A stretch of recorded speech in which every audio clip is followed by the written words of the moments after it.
Previously, Tempora filled the crew in on what had happened with the sirens, while Roseo dissociated for a bit as the battle almost but not quite triggered one of his lost memories. Meanwhile, Ray had a mild panic attack about killing someone.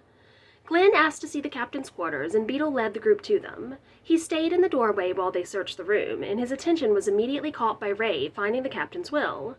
The will stated that the ship wasn't being left to anyone, and that instead the business would come to an end with the captain's death, which shocked Beetle. Ray got a weird vibe from him and refused to hand over the will, worried he might try to destroy it or otherwise damage it, at which point Beetle tried to run from the room. He shouted for Zune on the way out as Fennel tried to silence him and Roseo knocked him unconscious. A confused Zune and Gig came hurrying to the room after hearing Beetle's yells, but Gig convinced Zune to hear the group out and see why they were suspicious. They explained what they'd found and that Beetle had reacted badly at hearing the captain hadn't left the ship to him. Once Beetle regained consciousness, they got him to admit that he had hired the suspicious Eladrin that Tempora and Roseo had noticed at the beginning of the cruise to rough up the captain and get him to sign paperwork giving the ship to Beetle when he retired. Something went wrong, and he ended up dead.